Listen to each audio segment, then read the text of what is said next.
Como o diálogo entre os agentes do mercado imobiliário e o poder público pode mudar as cidades?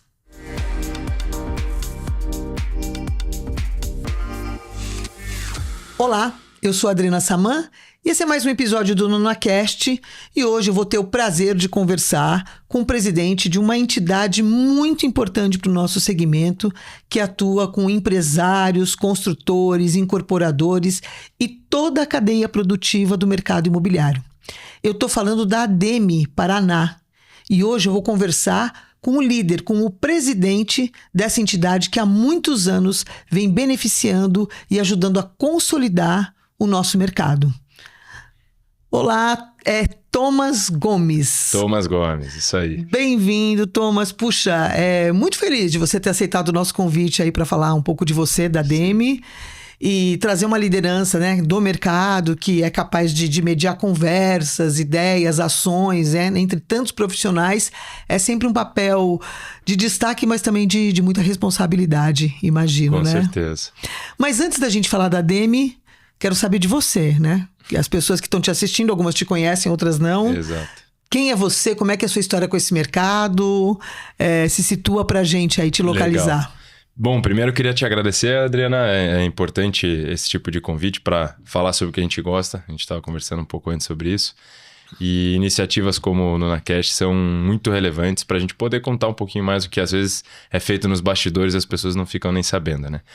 Mas vamos lá, contando um pouquinho de mim, eu venho de uma família de empreendedores. A minha família é muito vinculada ao mercado imobiliário, até em função de uma das vertentes que a gente tem. Então eu nasci dentro desse mundo, vamos dizer assim, tanto pelo lado do meu pai quanto pelo lado da minha mãe e dos pais dos meus pais. Desculpa, qual o nome das empresas? Pode falar? A mais conhecida talvez seja Cimento Itambé, que é aqui da região, é em Balsa Nova, mas na verdade a sede é aqui em Curitiba. Uhum. E várias outras empresas que daí são outras iniciativas, mais pessoais ou mais de grupo, mas aí outras não são tão conhecidas assim. E por eu ter nascido no ambiente de empreendedorismo, naturalmente eu levei a minha vida para esse lado, né? Foi algo que eu comecei desde muito cedo a trabalhar, obviamente num âmbito muito mais de estágio, no começo na faculdade, foi aprender várias frentes do mercado, né? Não necessariamente eu tinha certeza de que eu ia para o mercado imobiliário específico, mas eu gostava muito da área da engenharia, especificamente da engenharia civil. Então, testei obra desde de atuação em obra mesmo, fui para a parte de controladoria numa empresa grande, aí fui para uma parte mais financeira, aí mais próximo da minha mãe, e aí me encontrei no mercado imobiliário através de uma incorporadora que eu vim inclusive a ser sócio depois, chama MDGP, e foi onde eu fiz basicamente boa parte da minha carreira no mercado, né? Fiquei fazendo duas grandes funções lá dentro, eu era diretor de novos negócios, então toda a prospecção de ativos e todos os terrenos e negócios que nós fazíamos passavam por mim até o momento de eu transformar isso numa pasta para desenvolvimento do projeto. E essa construtora existe ainda hoje? Existe até hoje. Meu sócio continua tocando. Eu não estou mais operacionalmente ativo lá, porque eu estou num outro foco agora de mercado imobiliário. Sim. Mas eu continuo sócio, investidor dos projetos lá e continuo querendo muito bem. E obviamente por uma questão até de tempo que eu fiquei envolvido, não simplesmente desliga a luz e se afasta. Com certeza, e sai, né? Pela porta da frente. Tem todo um vínculo, né? Exatamente. Até sentimental, né? A gente fica, mesmo que não tenha só societário, o vínculo sentimental existe bem forte ainda. E aí depois dessa minha caminhada aí de 8, 9 anos dentro do mercado imobiliário como incorporador mesmo, eu fui para uma vertente um pouco mais também dentro do imobiliário, mas mais financeira para investimentos no mercado, também trazendo um pouco os negócios da família. Então hoje eu tô vocês buscam oportunidades e investem isso, a gente em faz sociedade com outros incorporadores e construtores, é isso? Exatamente. Não é necessariamente em sociedade, mas eu basicamente sou um comprador de terrenos para permuta com incorporadores. Então eu trouxe um pouco mais de... Essa é uma tarefa bem importante, né?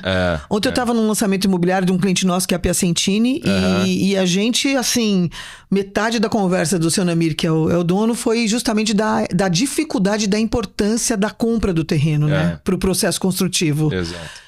Porque, na verdade, Adriana, o terreno ele é uma matéria-prima dentro do processo construtivo da incorporação. Sim. Só que a matéria-prima, nesse caso específico, ela é muito representativa em termos da quantidade de dinheiro alocado. E o incorporador, ele não vive de um terreno só. Então, ele não pode simplesmente tirar dinheiro do caixa dele, comprar um terreno e esperar que esse terreno se resolva para fazer vários outros. Sim. Então, ele lança vários produtos ao mesmo tempo, às vezes, né? Então, a forma que se encontrou de fazer isso, para poder fazer vários produtos ao mesmo tempo, e mesmo que não sejam lançados juntos, mas eles sejam trabalhados de maneira paralela, é você ter um intermediário que compre o terreno para você ou o próprio dono do terreno permute com você. O que isso significa? Você não precisa desembolsar aquele dinheiro para um fim específico que fica travado durante um bom tempo. Então você traz esse intermediário e carrega esse o teu aporte financeiro ele pode se diluindo ao longo do projeto, isso, né? Você não precisa aportar de cara no terreno, né? Exatamente. E ficar descapitalizado ao longo do projeto construtivo, né? Do o negócio de incorporação, na verdade, ele é um negócio de fluxo de caixa, primariamente. Então, você tem vários pontos de inserção de caixa, né? Então, o principal é o terreno, que naturalmente tem incorporadores que gostam, mas a maioria prefere permutar sempre que possível. E porque ao longo da cadeia você tem muita injeção de capital. Então, se o cara faz a injeção de capital mais significativa logo no começo, tanto a rentabilidade quanto a disponibilidade de caixa dele, do dinheiro dele, fica muito reduzida. Então, como que a gente resolve isso? Trazendo ou intermediários que possam fazer deste modelo de negócio um negócio, né? Desse ponto de negócio um negócio, ou efetivamente o dono do terreno ser um cara que consegue entender bem o negócio da permuta em si.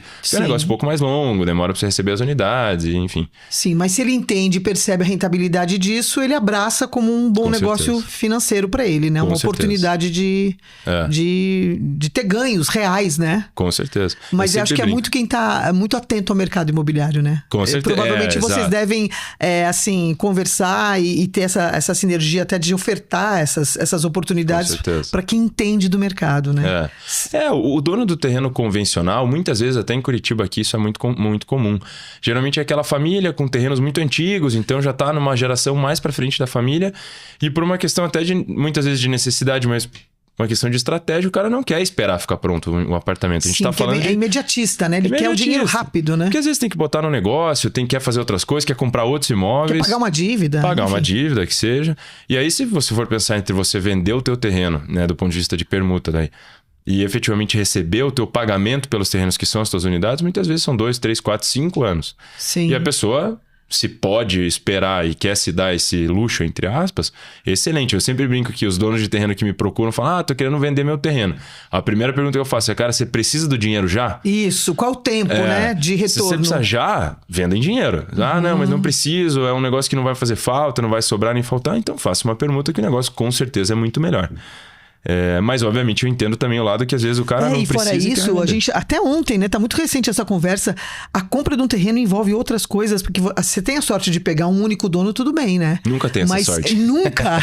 Nunca tem essa sorte. Pô, é um monte de gente, né? São vários herdeiros. E você tem que ir passando por todos os obstáculos, né? De inventário, de documentação. Um quer uma coisa, outro quer outra. Aí você tem que mediar essa conversa para que todo mundo chegue à mesma conclusão. Não vamos permutar, ou não vamos vender. Então, isso torna você um negociador, assim, tem que ser um negociador de primeira linha. Você tem que ter todas as ferramentas para poder entrar naquele embate sabendo que vai demorar e que uma palavra errada pode botar tudo a perder, né? Tudo a perder. Eu brincava que começou a se falar, cara, metade do meu tempo dedicado a novos negócios era fazendo negócio e a outra metade era sendo psicólogo. Sim, porque você pega terrenos, tem casos reais que eu passei que eram 9 herdeiros. Nossa. E desses 9, metade era jurar de morte da outra metade. Obviamente, exagerando aqui, mas os 5 não queriam falar com os outros 4. Exato. E aí você tem que convencer, fazer com que eles entendam que um não tá querendo passar a perna no outro. E isso é um trabalho que muitas vezes você começa. Eu tive inúmeros casos de terrenos que eu comecei negociando em 1 ano e fui fechar o terreno efetivamente 1 ano e meio, 2 anos depois. Imagino. Entre vai e volta, daí um que tá a fim de vender, daqui a pouco muda a situação de vida, não quer mais. Então é um trabalho de psicólogo mesmo. Ao longo da negociação, exatamente, né? E fora isso, assim, tem que ter estômago, né? Tem que ter estômago. Porque você tem que estar aí pronto para todas essas oscilações, sabendo que são negociações mais complexas e que tudo pode mudar, né? Bate um vento, já não é mais aquilo. Aí como toca tudo dormir, vida, né? Como tudo na vida. A gente tem que saber a hora de entrar e às vezes, por mais que você ame aquele terreno, você goste muito daquela localização, você tem que às vezes saber a hora de sair. Sim. Não vai dar certo, demorou demais, o preço tá muito caro, você não pode ficar achando justificativa para cumprir com aquilo que você quer. Sim, não é só o teu querer, né? Branco. Tem que ser tem que olhar todo mundo tem que se olhar e falar, não, ok, todo mundo quer, deu certo, vamos em frente, né? Exatamente. Muito bem, Thomas. Isso te coloca num lugar aí de bastante experiência, então, né? Você tá com o quê? 65 anos já? Exato. Como eu comecei cedo, eu falo de 8, 9 anos, parece que, a minha idade é maior. Mas não, eu tenho 29 ainda. Você tem 29 anos? tenho 29. Achei que você começou com 18. Antes eu comecei a fazer estágio com 16, quando eu tinha entrado na faculdade. Entendi. Lógico Já que foi do sócio, estágio- já incorporou, agora faz negócios. É que eu abri a construtora, né? Que era no mesmo grupo da incorporadora, eu tinha 21. Então, Com dos 21 21 anos aos você 29... empreendeu. É. E com 29 você se tornou presidente da ADEME. Aham. Gente, Até eu vou olhar antes, na bem verdade, pra eu me você. tornei em 28. Acho que você vai ser o próximo prefeito dessa cidade. Não quero, hein? essa parte eu prefiro não me envolver. Já a própria presidência da ADEME, eu brinco com o Gustavo Salvático, que foi quem me nomeou, né? Me indicou. Que foi por uma questão de momento de vida que eu falo, ó, esse é o momento que eu vou fazer isso, e porque eu não sou um cara muito político, assim, muito social. Então, e naturalmente pela própria profissão, entre aspas, pela minha ocupação, melhor dizendo, o cargo requer isso, né? Requer Sim. você participar, requer você estar nos Sim, eventos. você tem que estar muito presente, né? Eu brinco que eu sou um cara também, não antissocial no sentido literal, mas meio Sim, eu você tem evito um uma pouco. coisa reservada também. Você exato. preserva a tua privacidade. Exatamente. E por naturalmente estar numa instituição, eu não tenho como ficar recolhido na minha casa, né? Eu tenho que participar, eu tenho que me fazer presente. E eu tô aprendendo muito com isso ainda. Mas política mesmo, no sentido literal da palavra, eu não tenho intenção de me envolver tão cedo. Tá. Se um dia você mudar de ideia, me fala que eu voto em você. Fechado, combinado. Né? A gente monta aqui um comitê pra poder te ajudar aí Boa. na tua história. Daí o podcast vai ser pra promoção. Isso, Legal. vamos chamar aqui o futuro prefeito. Não é o caso ainda, Não é mas o caso tudo ainda. bem. Bom, então vamos lá, vamos passar para a ADEME, né? A ADEME é uma entidade, uma associação, eu não sei exatamente o nome que a gente Uma usa, né? associação. Uma associação. Isso. Associação dos dirigentes Das empresas do mercado imobiliário. Isso. Exatamente. É uma associação que existe em vários estados, né? Ela não existe só em Curitiba, no Paraná. Eu sei que ela existe em outros estados. Eu participei de alguma coisa da ADEME lá atrás, há 18, 19, quando a feira imobiliária era feita pela ADEME aqui em Curitiba. Então, a feira imobiliária antes da internet era um grande evento. Perfeito. A gente se reunia, o mercado todo se mediava, se olhava quem tá vivo, quem tá morto, quem tá bem, quem não tá, quem tá prosperando, quem tá... Enfim, era um termômetro muito forte, né? Exatamente. Era um traço, né? Que a ADEME conseguia traduzir através de eventos e reuniões e tudo mais. Depois perdi o contato, então vai ser muito bom para mim pessoalmente, como agente do mercado, e para outras pessoas que talvez nos ouçam, entender, né, nos atualizarmos aí com a ADEME. Legal. Então, conta da ADEME pra gente. Vamos lá, a ADEME, acho que ela passou, desde o momento que você conviveu, passou por transformações muito positivas. Acho que são raros os casos onde você olha para trás e vê que as gestões anteriores só fizeram coisas boas. Né? Na própria política que a gente estava falando agora, isso na verdade é inexistente, né? Geralmente é um tentando jogar a batata quente pro outro, e no caso da ADEME, eu olho para trás e, tenho, além do maior orgulho do mundo, tenho uma responsabilidade gigante para continuar com essa vertente de crescimento e de desenvolvimento positivo. Então, a própria feira imobiliária era algo que estava sendo super positivo. A gente chegou a um determinado momento do tempo que ela começou a cair numa obsolescência, entender, o modelo ficou um pouco mais... Não é antigo no sentido literal da palavra, mas como você falou, a internet mudou as coisas, os eventos de conteúdo, começou a tornar a feira um pouco mais... menos proveitosa do que ela estava sendo antes. E aí na gestão anterior, se eu não me engano, 2 gestões para trás, a gente começou a reformular como seria a feira imobiliária. Isso se tornou um prêmio de incorporador do ano, que num determinado momento, inclusive, foi vinculado à feira imobiliária. Mas a feira imobiliária acabou caindo em desuso e hoje a gente mudou um pouquinho a atuação da ADEME. A ADEME ela não tem uma força política no sentido de atuação junto a órgãos públicos, tanto quanto outros sindicatos principalmente têm. Né? A gente não representa uma entidade de classe, a gente é basicamente uma associação de vários players do setor, focado em basicamente... relacionamento segmentos do setor, onde o corretor do imóvel está junto com o incorporador, que está junto com a startup, que está junto com o advogado. Isso é um ambiente super fértil para trocar mesmo experiências e nuances. Mas hoje a ADEME né? tem esse perfil de associados. Tem esse perfil de associados. Então isso já é uma mudança, porque na época em que eu estive mais próxima da ADEME, era só incorporador e consultor. Era uma coisa muito mais fechada, eu entendi exato. assim.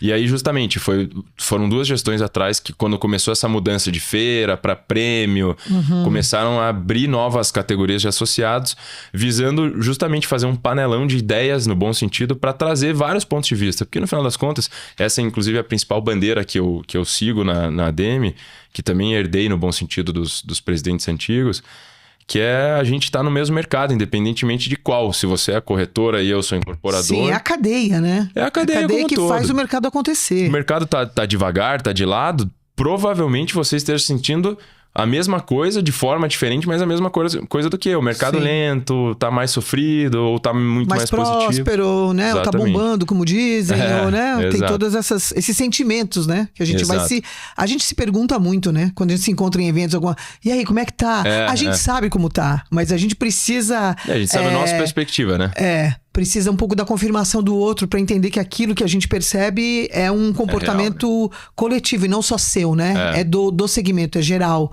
É verdade. Então essa troca é fundamental, né? Fundamental.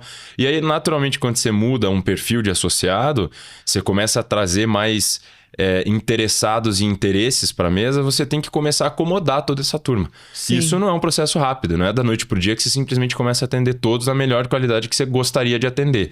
Então, naturalmente, quando você traz mais gente, o desafio para cumprir com o que as pessoas esperam daquilo que elas estão se propondo é maior. Então, lá atrás, quando começou a abertura para esses novos associados, a própria feira começou a ser reformulada, o prêmio de incorporador do ano, que apesar do nome tem várias categorias, começou a ser incorporado uma imobiliária, uma campanha de marketing, um profissional de executivo do ano, e começou a trazer várias frentes. E os eventos começaram a ser reestudados para entender de que forma a gente atende esse público. E um parênteses, assim, e a Demi, pelo que você está me falando, tem um compromisso grande com esses eventos. Sim. Né? Qual a importância de ter eventos mais encorpados dentro do segmento? Onde é que vocês encontram benefício nessas ações? Perfeito, excelente pergunta. Na verdade, justamente por a Demi não ter esse cunho de pleito junto a órgãos né? E não é que não tenha, mas não é o foco principal, ela é uma instituição muito mais de mercado, uma entidade muito mais de mercado. A gente precisa fazer com que essas pecinhas se conversem e tirem proveito disso tudo. E de que forma, né? Essa é a pergunta de 1 milhão que até hoje a gente fica se refazendo para a gente não cair numa mesmice. Sim. E os eventos, né? Quando a gente fala de evento, eu não estou falando de uma festa, de um baile, de um jantar. A gente tem eventos que são para esse fim, que são os ADM Day, que são onde a gente apresenta lá os dados imobiliários do setor imobiliário de Curitiba, focado em lançamento, em preço, em, né, uma coisa mais de conhecimento. De dados, né? De dados. Vocês usam um terceirizado para fazer esse lançamento? Usamos um parceiro lá já de longa data, que não chamo nem de terceirizado, porque eles estão inclusive nas nossas diretorias. É o pessoal da Brain, da Inteligência Estratégica. Super conhecidos. E esses eventos são uns eventos um pouco mais celebrativos, vamos dizer assim. Não é exatamente celebrar algum motivo específico, mas são mais sociais. Tá. E tem vários outros eventos que são eventos de conteúdo mesmo, onde a gente tem podcast focado em conteúdo jurídico para a área do imobiliário, chama ADM Juris. A gente tem uma área focada em tecnologia, onde a gente traz novas iniciativas, que inclusive é o Paulo Roberto, que é esposo da Isabel da Tantos, que coordena esse projeto, junto com um outro diretor, onde a gente traz, dá holofote para muitas startups e empresas de tecnologia que estão dentro do ecossistema e que às vezes não tem um espaço, ou tem, mas quer ter mais próximo do setor. Sim. A gente tem agora eventos mais focados em uma espécie de uma troca, uma conversa, que a gente chama de ADM Connecta, onde eu conecto as várias frentes. Então, a Adriana é uma fornecedora de XPTO e o Thomas é um comprador de XPTO. E às vezes, por uma questão até de não ter afinidade pessoal, porque não se conheciam ainda, a gente não conseguia se encontrar nos eventos. Entendi. Então eu faço mais focado. Esse encontro. Foco pro fornecedor, pro incorporador, a imobiliária, para startup. A gente conecta essas pontas, por isso inclusive o nome. E são eventos legais focados também em conteúdo. Além das consultorias que a gente pode, né, assessorias, melhor dizendo, que a gente presta como associação. Tenho uma dúvida de legislação, eu tenho uma dúvida jurídica, eu tenho uma dúvida de dados imobiliários. A gente traz esse ecossistema para que a gente fala para as engrenagens girarem mais azeitadas, né? Então, a gente não resolve nada para ninguém, não é o foco de uma instituição fazer, mas a gente promove o ambiente e as ferramentas para que sejam resolvidas as coisas de uma maneira mais... Mas é legal, porque você cria autonomia, né? Você traz os players, os parceiros, né? Essa complementação de quem pode contribuir com o negócio de quem, mas ao mesmo tempo o mercado também se autorregula para fazer o seu movimento. Exatamente. Senão fica assim uma entidade muito paternalista, né? Muito parental. Não, a gente está aqui, né? E eu acho que não é esse o objetivo. É só criar, como você disse, o ambiente, o terreno, para que essas conexões, essas parcerias se realizem de uma forma mais autêntica, com mais autônoma, mais independente, né? A gente fala que é um ambiente muito construtivo, tanto interno quanto externo. Então agora, por exemplo, nós estamos passando por 2 momentos bem interessantes. Não é nem só para o mercado, mas é para a cidade, que são... O primeiro deles, obviamente, o cenário eleitoral, que a gente precisa que tenha algumas coisas atendidas, como setor imobiliário, mas principalmente como população, como cidadãos da cidade. Final. E a gente está vivendo daí sim um pouco mais voltado para o mercado, não só imobiliário, mas para o mercado como um todo, que é a partir do ano que vem a revisão do plano diretor da cidade. Olha, isso é bem importante, hein? Super. A gente fala plano diretor, muita gente pensa na lei de zoneamento, que é uma das coisas que o plano diretor abrange. Mas não é, a gente fala de mobilidade, a gente fala de desenvolvimento de comércio, a gente fala de desenvolvimento urbano, a gente fala de a lei de zoneamento e uso do solo, são milhares de coisas. E para isso a gente compôs, foi uma iniciativa bem interessante da última revisão do plano diretor que teve. Foi até antes da última gestão, mas naturalmente o Gustavo participou muito disso. A gente juntou um grupo das principais entidades da cidade. A gente foi denominado até pela prefeitura um apelido carinhoso de G10, que é um grupo das 10 maiores entidades de Curitiba.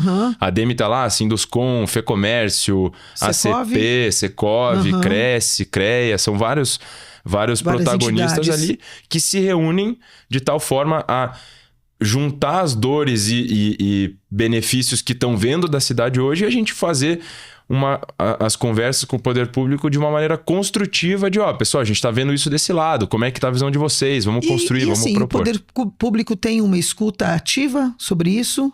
Tem uma escuta ativa. Tipo, no sentido de acatar e efetivamente agir na direção que... Naturalmente a gente sempre quer mais, né? Sim. E se você perguntar para o poder público, eles vão falar que escutam e atendem. Se você perguntar para a gente, eles vão falar que não escutam e não atendem. Mas, assim, fazendo um advogado do diabo, a gente...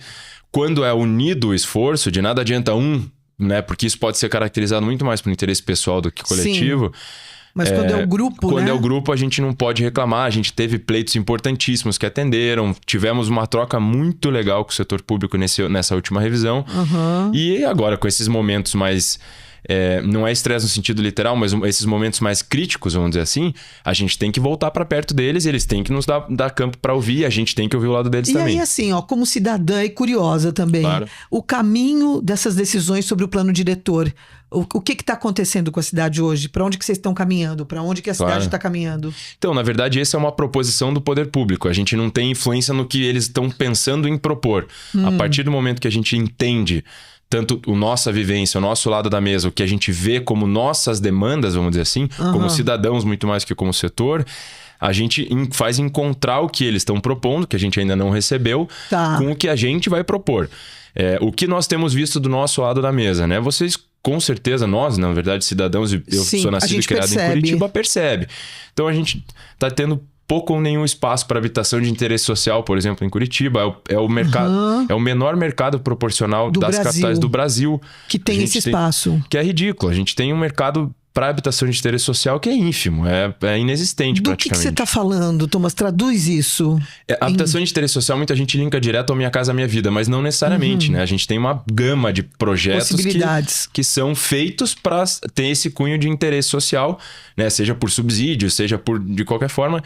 E basicamente o que a gente entende é que tem muito lugar para ser desenvolvido, né? Muitas ações a serem tomadas e que muitas vezes não dependem nem de injeção de capital da prefeitura, por exemplo. É simplesmente incentivar para que o empreendedor possa chegar lá e fazer o trabalho dele com o capital dele, de maneira a não ter atrapalhos. Então, o próprio centro da cidade, que hoje, se você convive no centro, você olha para regiões que são deploráveis. Você olha lá, você não tem segurança nenhuma, tá tudo destruído, tá tudo abandonado. Tudo degradado. Tudo degradado, e às vezes são edificações que têm uma mega de uma história por trás.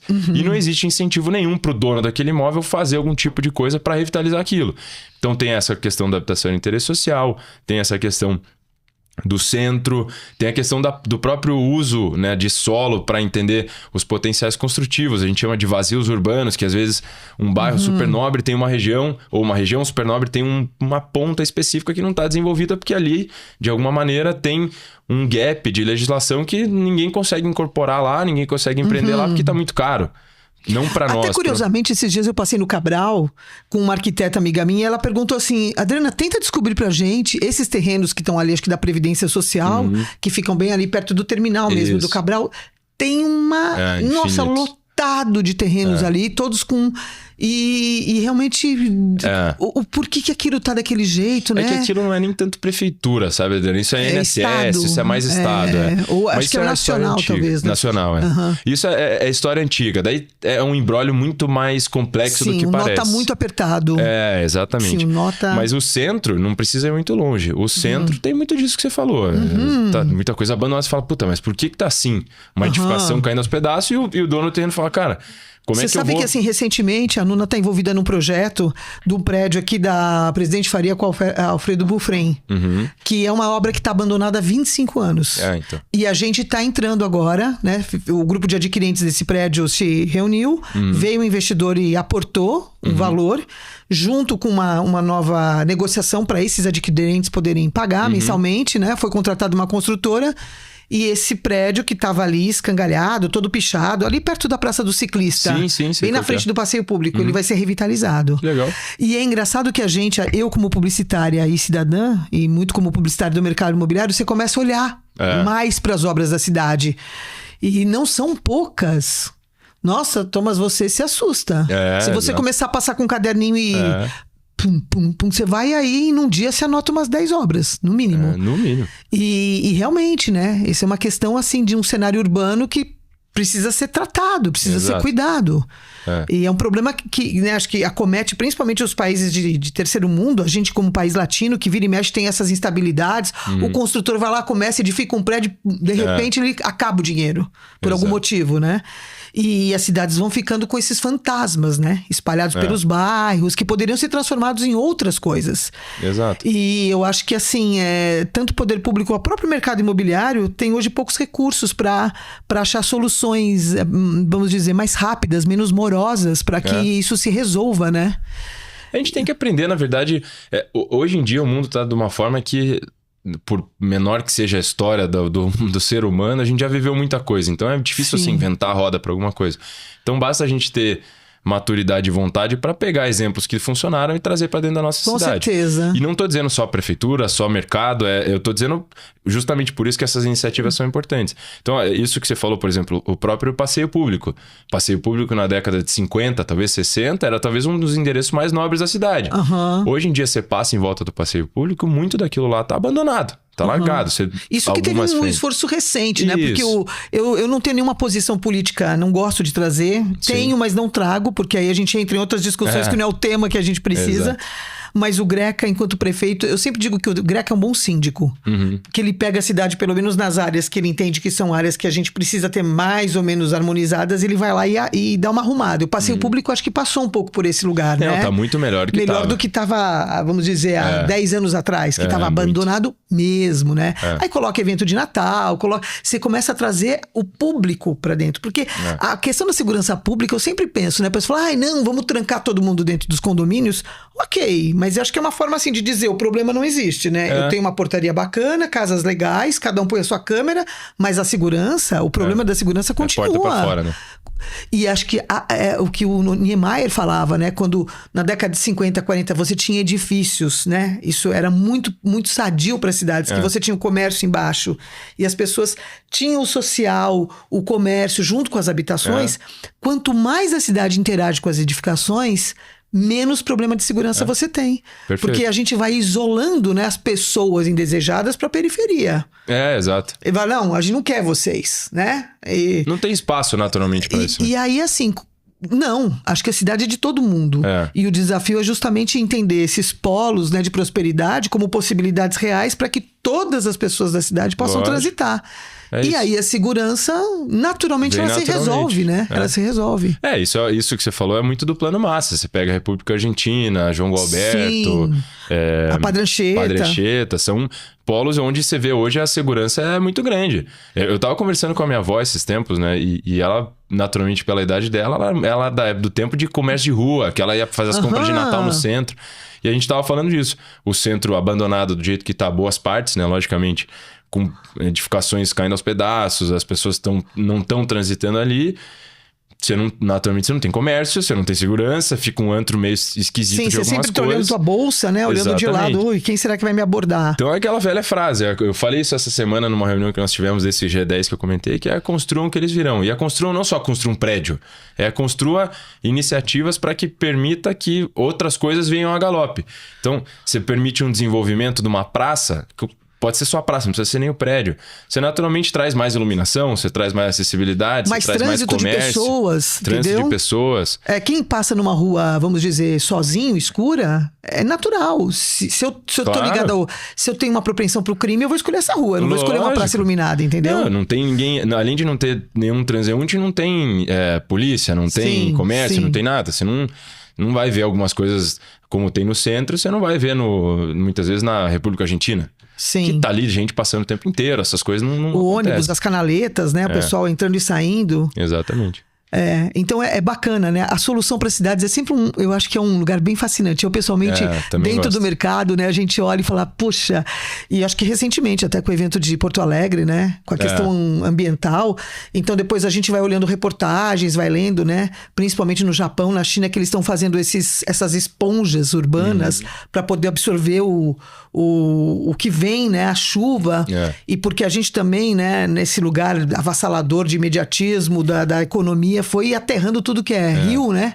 Os rios estão todos embaixo da gente, né? Então, o que a gente vai fazer? Porque eu fico pensando, imagina você tá lá em Porto Alegre, acabou de construir um prédio, um VGV de 40 milhões, cobrou 800 mil por unidade, e você tá no 5º andar, vendo água no quarto, sabe? O teu zelador passando de barquinho... tão improvável, mas já aconteceu. Já aconteceu. Então, e não tão antigamente assim, né? Então, nós temos que entender que vai além da construção de edifícios, né? De empreendimentos imobiliários. Acho que é um sistema, né? Sistema como todo. É sistêmico, né? Isso foi legal, porque a gente começou essa reunião, né, do G10 que eu tava comentando contigo, começou dizendo, a gente tem um papel muito difícil que é transformar uma cidade que já é muito boa... Curitiba, por mais que a gente, cidadãos, saiba que tem coisas a melhorar, Curitiba é referência a nível nacional e muitas vezes até mundial. É uma cidade fora da curva. Então a gente tem a missão difícil de promover mudanças para melhor para uma cidade que já é muito boa. Sim. Você fala muitas vezes... Minha família é de São Paulo, né? Capital. Você fala para um paulista de Curitiba, você fala, mas a cidade já é tão boa, como é que você quer deixar melhor? Você fala para um carioca, né? E são cidades muito boas também, mas... Você fala para um carioca... Não, mas já estão muito engargaladas, né? Exato. São Paulo, não sei. Eu sou de São Paulo, capital, moro aqui há 20 anos. Mas se você for a São Paulo, você deve sempre. Eu falo que é um camping a céu aberto, né? É um camping a céu aberto. Embaixo dos minhocões. E não tem mais bairro bacana. Você vai na Vila Olímpia, tem gente. Se você for no Ibirapuera, tem gente. Se for em Moema, tem gente. Já não tem mais esse lugar assim, a gente aqui tá isolado. É verdade. Então, nesse sentido, Curitiba do ponto de vista urbanístico, Curitiba é muito bem pensada. Sim. Nesse sentido, a gente não tem muito o que reclamar. Mas, óbvio que nem tudo está perfeito e tudo pode melhorar. Claro. E a gente está querendo construir pensando em cidade. Não, no final das contas, mesmo que você seja de São Paulo, você mora em Curitiba. Com certeza, então, você quer a o minha bem da cidade que você mora. Sim. Eu sou nascido e criado aqui e quero minha cidade cada vez melhor. Quero que os meus filhos um dia cresçam numa cidade melhor do que a que eu cresci. E não significa que a minha foi ruim, mas significa que eu quero que a dele seja melhor que a minha. Sim. E assim, a ideia é a gente ter essa interação desses grupos que eu comentei contigo aqui para promover melhoria. E obviamente a gente não pode fazer isso unilateral, a gente dizer só o que quer, tem que escutar o que está sendo feito. Então é conversa, não tem. Hoje em dia é difícil você impor alguma coisa. É o diálogo, né? É o diálogo. A gente falou disso na entrevista anterior, que é entre tudo ou nada a gente poder achar esse caminho do meio, né? Exatamente. E caminhando aí para os finalmente, vê como é rápido? Quando a gente vê, já passou. Queria que você trouxesse um pouquinho o teu olhar para esse futuro, né? E é bacana porque, assim, eu acho que quando você com a tua juventude, né? Com esse lugar inaugural, né? De um cidadão mais consciente, participativo, um homem de negócios que está aí no seu amadurecimento, né? Vocês conseguem olhar para o futuro de uma forma diferente da gente, né? Que já estamos aí, né? A gente ainda tem muita esperança, mas tem um cansaço também. Claro. Porque a gente já viveu muita coisa, algumas coisas fala, puxa, isso aqui, por mais que eu fiz, não rolou, isso aqui já tentaram, mas e teve coisa que aconteceu. Mas qual que é a tua visão de futuro? Legal, Thomas? é uma pergunta mais profunda do que parece, mas eu sou um eterno copo meio cheio, então eu gosto de ver as coisas com o pé na realidade, mas eu prefiro ver o lado bom das coisas. Então, a gente vive, né, também velha frase que o Brasil é o país da manhã. Eu cresci ouvindo isso, você provavelmente cresceu ouvindo isso, então... meus pais também. Mas cabe, na verdade, a quem tá no hoje fazer o que amanhã seja melhor, que é o que a gente tava falando agora. Então, assim, eu tenho uma perspectiva muito positiva, trabalho para isso, né? E me envolvo com pessoas para isso. Naturalmente, pela minha idade, eu tenho muita coisa para aprender ainda. E eu costumo olhar para frente com um olhar muito diferente do que eu olhei para trás e que as pessoas que vieram antes de mim olharam. Porque o futuro, né? Eu falo que os últimos 30 anos vão acontecer nos próximos 5. Então não adianta a gente olhar com o mesmo olhar. Não adianta você falar, puta, faz 30 anos que eu faço a mesma coisa e deu sempre certo. Tudo bem, legal, maravilhoso que funcionou durante 30 anos. Mas pode ser que esses últimos 30 se resumam aos próximos 5. Com certeza. As coisas estão acontecendo numa velocidade que não é mais convencional. E se a gente não tomar cuidado, pode até sair do controle. Eu olho para o futuro com perspectivas muito boas. Mas a gente tem que naturalmente ficar sempre com né, o preço da liberdade e eterna vigilância. Você tem que estar sempre atento para as coisas que acontecem ao teu redor. Pro mal e pro bem. Você tem que também propor coisas boas, mas você tem que ficar de olho nas coisas que podem ser não tão boas, que estão te cercando e às vezes você não tá nem vendo. Sim. Então eu olho com perspectivas boas. Eu quero, como eu falei aqui, os meus filhos, netos, bisnetos e tataranetos, que eu provavelmente não vou estar nem aqui para conhecer, tenham coisas melhores e ambientes melhores do que eu tive.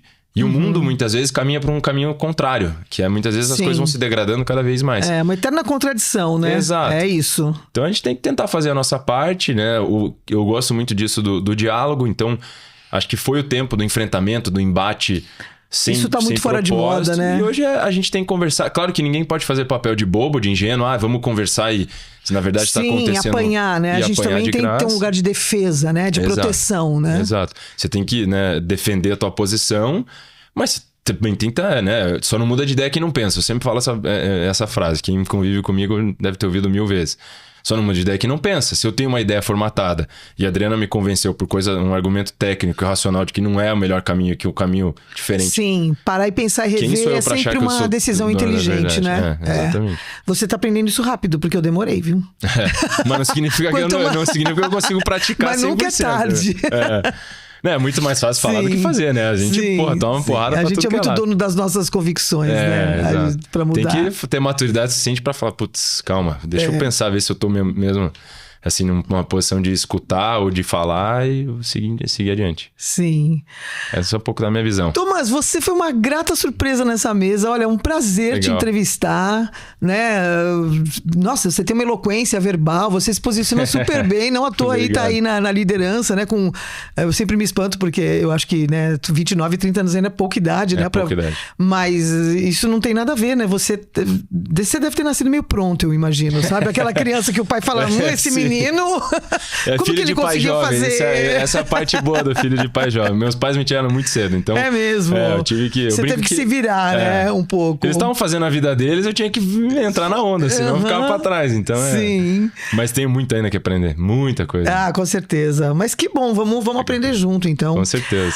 Quero te agradecer. Você quer falar uma última coisa? Alguma coisa que te ocorre sobre a Demi, sobre o mercado? Não, queria agradecer o convite, na verdade. Foi um prazer, um papo muito gostoso. Passou muito rápido o tempo. Achei que até fosse, né, me bater um pouco algumas coisas, mas fiquei bem feliz com o convite e parabéns pelo programa.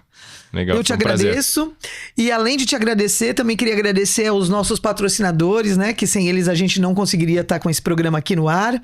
Acima de tudo, a SZL Imóveis, a Invebras Imóveis, a Câmara de Valores Imobiliários do Paraná e a 87% Análise de Espaços. Agradeço sempre você estar na nossa companhia. Nossa conversa aqui é sempre boa, né? Você já tá com a gente há algum tempo, quem tá chegando agora.